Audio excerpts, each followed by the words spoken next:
Hello दोस्तों, आज हम लेकर आए हैं top 5 official Hindi top anime. ऐसी जबरदस्त रोमांस कॉमेडी एनिमे जो आपको दिल को कर देगा फुल एंड हैप्पी।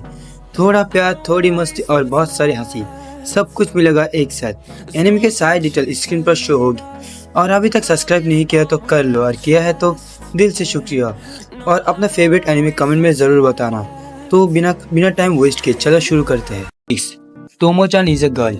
बचपन के दोस्त तोमो, आइजावा एंड जुनिचिरो जून हमेशा एक साथ होता है, चाहे वो ट्रेनिंग चाहे वो मजेदार आउटिंग। लेकिन प्रॉब्लम ये है कि टॉमबॉय लाइफ टोमो जिस जून से प्यार करती है, पर जून उसे अपने भाई की तरह मानता है। जब हाई स्कूल से पहले साल स्टार्ट होता है, टोमो अपने फीलिंग जून को बता देती है, लेकिन उसका रफ बिहेवियर और बिना सोचे पंच मारने देना एटीट्यूड जून का दिल को छू नहीं पाता।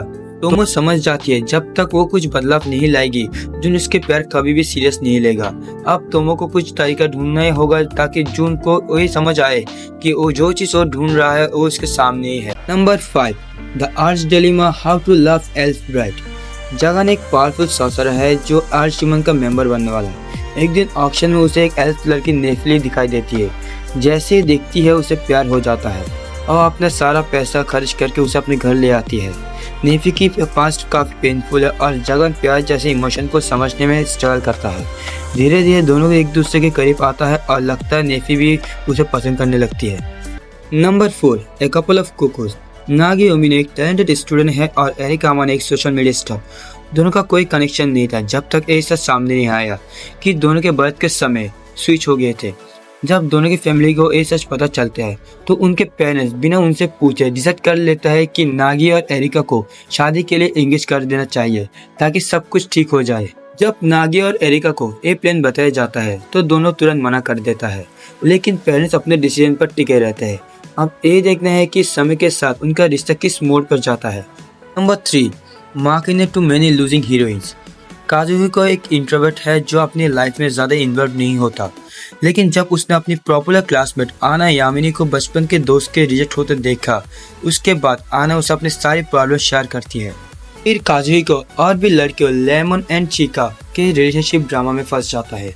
अब वो अपनी लाइफ में बहुत सारे लूजिंग हीरोइन के बीच में मेजर कैरेक्टर बन जाता है। Number 2, Horimiya the missing piece. Hori काफ़ी पॉपुलर, स्मार्ट, जबकि मियामुरा अपने क्लासमेट के सामने भी नहीं आता, लेकिन एक खास मुलाकात दोनों के एक छुपे हुए पहलू को भी सामने ले आती है। होरी स्कूल में पॉपुलर होने के बावजूद घर के काम के कारण से दोस्तों के साथ ज़्यादा समय नहीं दे पाती। दूसरी तरफ मियामुरा क्लासमेट के बीच में छुप के रहता है। उसके बॉडी पर टैटू और पियर्सिंग के होने की वजह से वो सबसे अलग दिखता है। दोनों की पर्सनैलिटी बिल्कुल अलग है, लेकिन उनमें कुछ अजीब सिमिलरिटी भी है, जिसकी वजह से वो दोनों जल्दी दोस्त बन जाते हैं और अक्सर मियामुरा होरी के घर मिलने आता है। जैसे जैसे दोनों अपने शेल से बाहर निकलते हैं, वो एक दूसरे से अपनी सारी पहलू शेयर करती है जो दुनिया से अनजान है। Number 1, tying the knot with Amagami sister. Uryu Kamihate ने अपनी छोटी उम्र में अपनी माँ की डेथ देखी थी, जिसके बाद उसने भगवान पर विश्वास करना छोड़ दिया। अब उसका एक ही गोल है, डॉक्टर बनना, और वो कोयोटो यूनिवर्सिटी में एडमिशन के लिए हार्ड स्टडी करता है। पढ़ाई के लिए उसे एक शांति जगह चाहिए, इसलिए वो अनाथ आश्रम छोड़कर एक नई जगह तलाश करता है। तब अमागामी शाइन के हेड प्रीस्ट चिदोरी अमागामी उसे अपने घर में रहने का ऑफर देता है, लेकिन कंडीशन ये है कि उनके 3 पोतियों ये यूनो और असाही के साथ रहना हो, जो शाइन मेट्स है। और एक और कंडीशन होती है, ओरियो को उन तीनों पोतियों में से किसी एक से शादी करनी होगी ताकि शाइन का फ्यूचर सेफ रहे। लेकिन ओरियो का गोल और उन लड़कियों का बिलीव्स अलग है, इसके लिए सब कुछ और भी मुश्किल लगता है।